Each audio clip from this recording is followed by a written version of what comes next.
The following presentation is part of the Technology and the Corporation Conference Series, sponsored by MIT's Industrial Liaison Program. Good afternoon and thank you. Hey, it's really an honor to be here today at MIT. I know that over the last 2 days you've heard about the challenges and the opportunities in the manufacturing sector here in the U.S. And I personally believe that the U.S. is at a critical juncture. The future of manufacturing in this country will be determined by our actions or inactions right now. Now, as we know, many American companies have been recently moving operations overseas. Keeping jobs in the U.S. has not been a priority. For example, the New York Times reported in January an Apple executive saying that we sell iPhones in over 100 countries. We don't have an obligation to solve America's problems. A year earlier at a dinner in Silicon Valley, President Obama asked Steve Jobs why Apple couldn't bring production of their products back to the U.S., and Jobs gave his now infamous response, "Those jobs aren't coming back." I disagree with this sentiment, but it's easy to see why Steve Jobs felt this way, and he's also not the only one. When asked to think about manufacturing, many Americans have preconceived notions of billowing smokestacks and vast warehouses with heavy machinery and hundreds of workers on an assembly line. Now, those of us here today know that this isn't the case. Manufacturing and the future will be cleaner, more efficient, and done with advanced technologies. But this outdated image of manufacturing still lingers in the minds of many Americans, and this is an image that we all need to help change. Today, manufacturing accounts for 9% of all jobs in the U.S. This compares to 50 years ago when manufacturing was 1/3 of American jobs. While Americans generally consider the manufacturing sector to be vital for the nation and the health of the economy, by one survey, 55% see the industry weakening and becoming unstable. And many Americans that are in the age group of 18 to 24 rank manufacturing low in desirability for employment. So it's not surprising when you look at some of the headlines and some of the unemployment statistics. On average, 1,300 manufacturing jobs were lost every day over the last 12 years. In fact, a recent report found that American manufacturing declined more as a percent of total job loss in the past decade than during the Great Depression. Also, production has steadily shifted to lower-cost countries around the world, and manufacturing hubs have emerged in new markets. Across industries, we've seen manufacturing output increase in emerging economies to achieve cost savings. For example, a global operations consulting firm found that manufacturing is 25% less expensive overall for products in Mexico and 20% in Russia than it is in the U.S. So at Novartis, we have been impacted by some of these pressures as well. We've had to take a hard look at our manufacturing footprint to see how we can optimize our operations around the world. Although research has shown that manufacturing is good for economies, we're increasingly hearing people ask, what is so special about manufacturing things? Why not focus on delivering services? So let's take a look at the facts. First, companies that do their own manufacturing are more likely than other companies to introduce new and innovative products. So manufacturing makes up only about 11% of America's GDP, but it's responsible for 68% of domestic spending on research and development. Second, manufacturing can also be an important factor in stimulating the economy. So according to the Brookings Institution report, manufacturing provides better paid jobs on average than service industries. And third, the cost savings of manufacturing overseas is beginning to erode. As foreign wages continue to rise significantly and at rates that are outpacing the U.S., higher productivity per worker in the U.S. becomes a clear advantage. Fourth, we can do more with less. In dollar terms, American manufacturing output is now about the same as China's, but we achieve this with only about 10% of the workforce that is deployed in China. Fifth, there can be a lot of hidden costs of manufacturing in emerging markets, for example, shipment delays and other issues that occur in some of these countries. So for these reasons and many more, we've recently been seeing growth in American manufacturing, and the manufacturing sector has been a bright spot for the U.S., helping lead the country out of economic recession. If you just look at the last 6 months, the U.S. manufacturing sector has grown 3.1% compared to a 4.8% decline in the global manufacturing sector. And this past January, it's estimated that the U.S. manufacturing industry created 50,000 jobs. This is the highest number of any month since August 1998. A number of large American multinational companies, including GE and Ford, have recently announced plans to return some manufacturing from other countries into the U.S. And some foreign companies have also said that they're investing in the U.S., citing higher quality and productivity that American workers can deliver. I'm sure you've seen Michelin announce that they would invest $750 million in a South Carolina new tire factory and also expand an existing plant that's there. This will create about 500 new jobs in the state, and this is on top of a $200 million investment that Michelin made last year in South Carolina.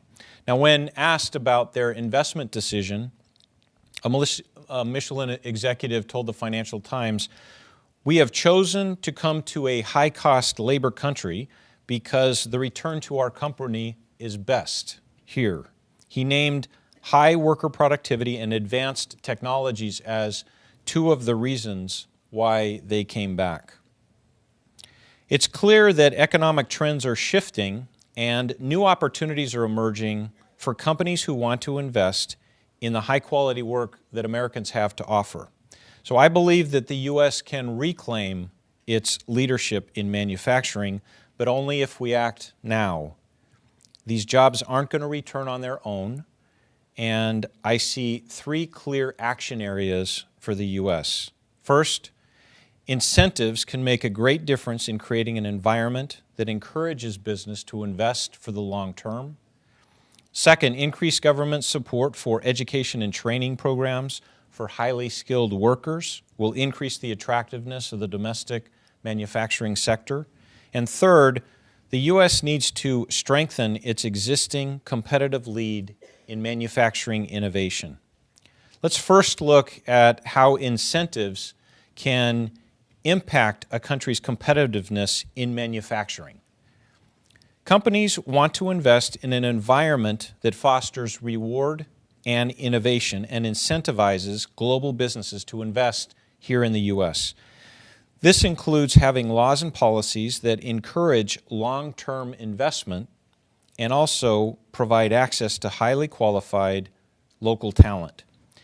We're seeing positive signs that the U.S. government is looking to boost domestic manufacturing. President Obama has included several initiatives in his most recent budget and State of the Union address, including calling for increased federal investments in research and development, education, and advanced manufacturing. He's introduced the Advanced Manufacturing Partnership, co-led by MIT's own Susan Hockfield, and he's also suggested tax credits to companies returning jobs to the U.S.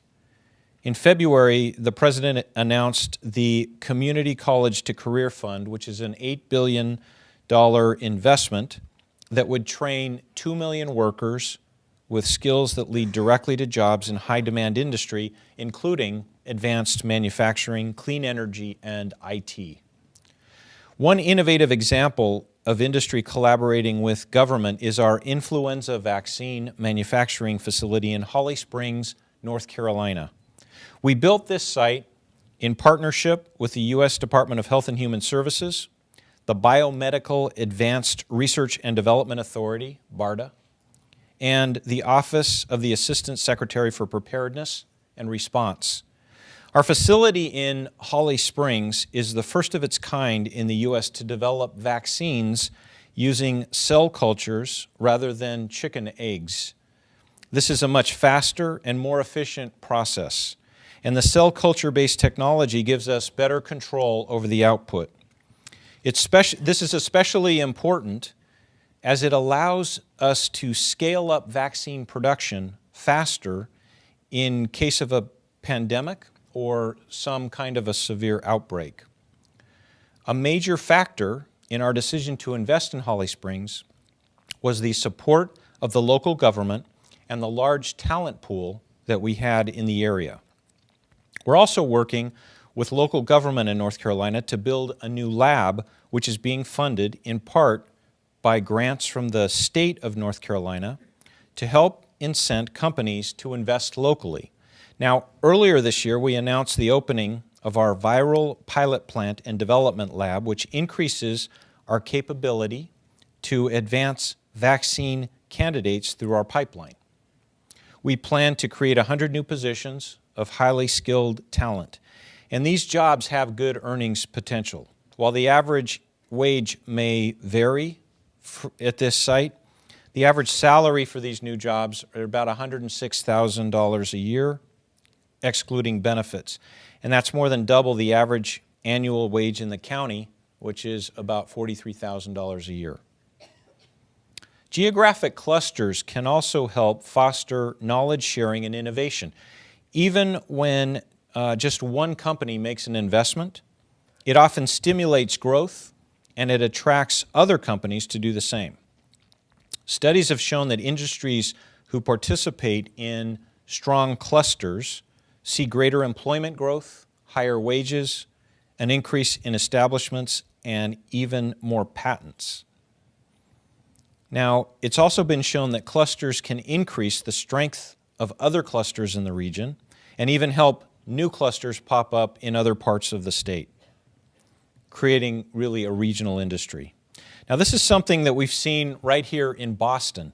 In 2008, the Massachusetts government launched a $1 billion life science initiative, which provided research grants, tax incentives, and job training grants, among other benefits, to help attract companies to build the life sciences and biotech industries in the state.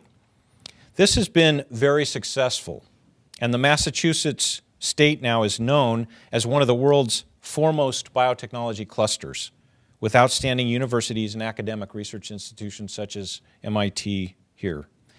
Now at Novartis, we're proud to be part of this life sciences cluster.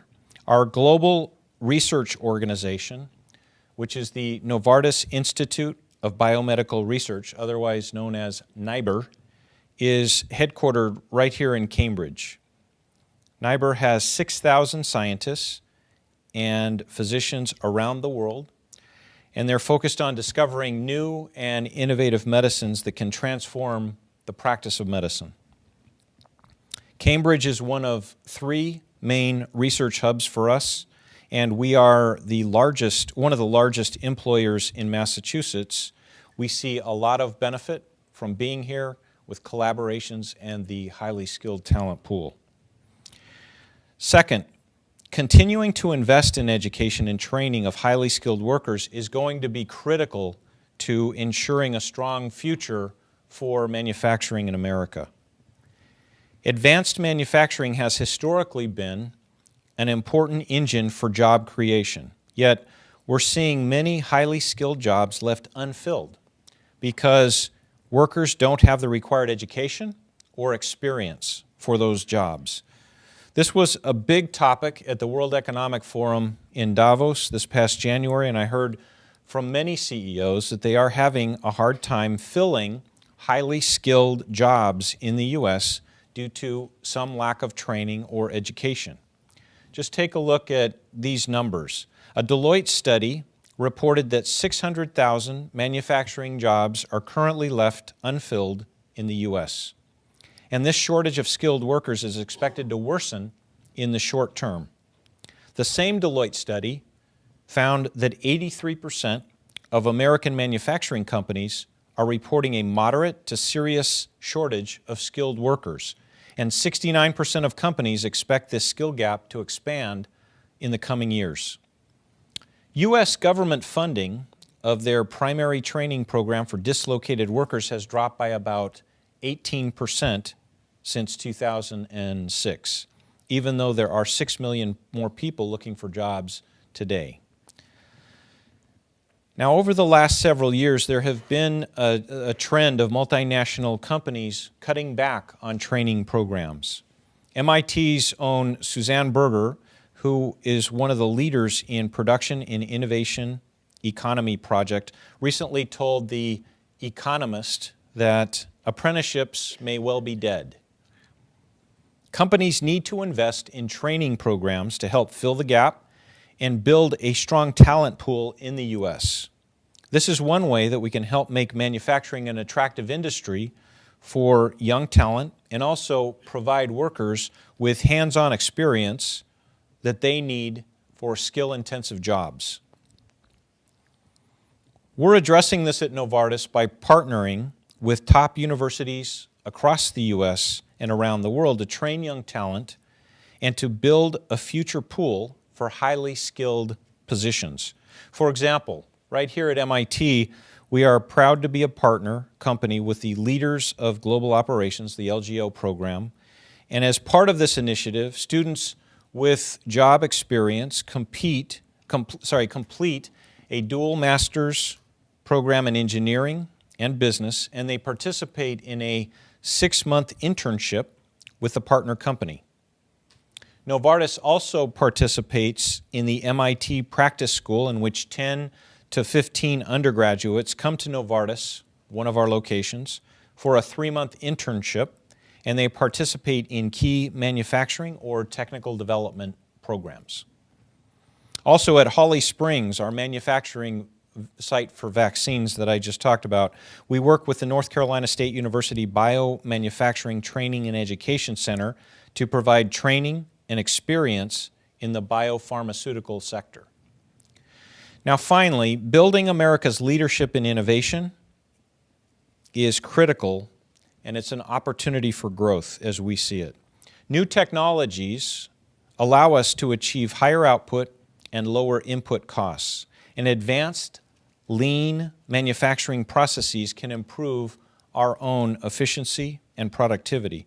This is critical to leading global businesses back to the U.S. and can diminish the benefit of lower wages in some of these emerging markets. Some say that we're on the verge of a third industrial revolution. This is because manufacturing is increasingly digital. Computers and smart software can now essentially direct operations, and this allows for more specialized and individualized production rather than mass manufacturing. It also means that wealthier nations with a more skilled workforce can have a huge advantage over emerging markets.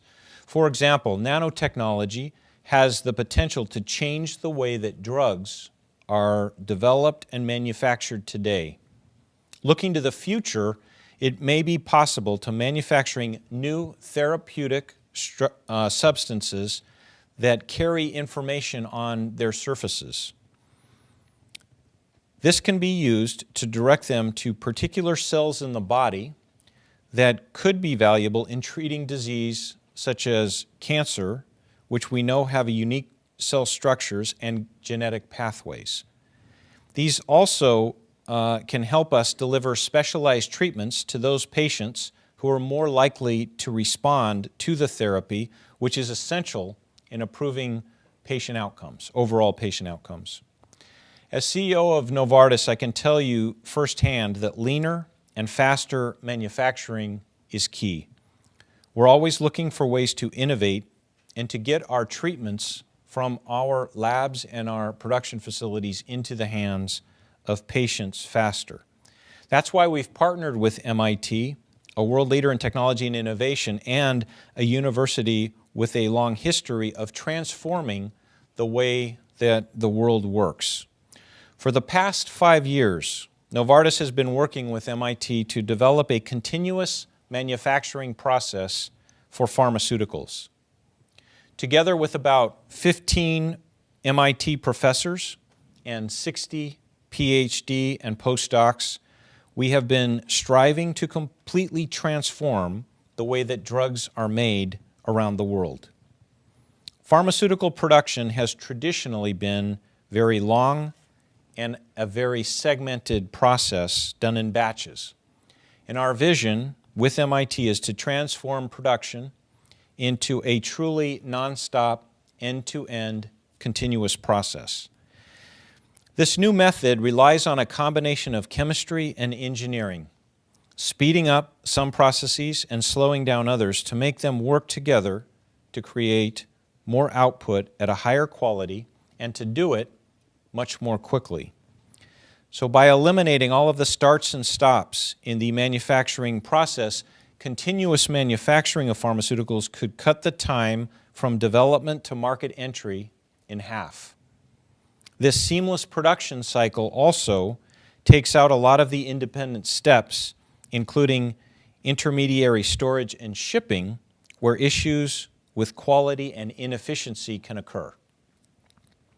Take Diovan as an example. This is our medication for high blood pressure. Today, it takes about 1 year to produce and package Diovan tablets for market. So there are 13 steps in its chemical synthesis, and we often ship the material to different plants to be milled, stored, made into tablets, and then packaged. The whole process takes about 12 months. Continuous manufacturing from start to finish will produce these tablets in just 6 hours. So think about this, moving from a process that used to take 12 months to a process that takes 6 hours. This is a transformation of epic proportions and will change the way that medicine is made around the world. This new method also requires less in terms of infrastructure and energy consumption and creates a step change in cost structure. Pharmaceutical production traditionally involves large equipment and heavy machinery. Continuous manufacturing, on the other hand, requires much smaller equipment, and the entire process can be completed in one room, less than the size of this auditorium. Continuous manufacturing also is enhancing the quality of products. Instead of testing each batch of material, every pill is being made in a process that is monitored to ensure that it meets the required specifications. We've worked closely with the FDA throughout all stages of this collaboration, including inviting them early on to evaluate our roadmap. We have completed the first phase of this initiative, successfully going from chemical synthesis to pharmaceutical oral tablets in one continuous process. We're now in the second phase, which involves building up a full commercial scale production facility by 2015. This is very exciting, and it's going to be a real game changer in our industry. This time in history is pivotal for manufacturing everywhere. The convergence of several trends is creating an opportunity for the U.S. to build its position as a world leader in advanced manufacturing. Companies around the globe are increasingly demanding higher quality products with faster delivery times. We need smart talent and specialized skills with a laser focus on quality and efficiency. The U.S. has a culture rooted in service and innovation, which makes it ripe to capitalize on these trends. Thomas Friedman, the New York Times columnist and author, recently wrote how instead of trying to compete with countries like China for labor-intensive assembly jobs, the U.S. needs to focus on high-value ideation and orchestration of the supply chain. I think he put it well when he said, "We need to focus on imagined in America, and orchestrated in America and made in America by a smart worker using a phalanx of smarter robots. The time to act is now. Thank you very much.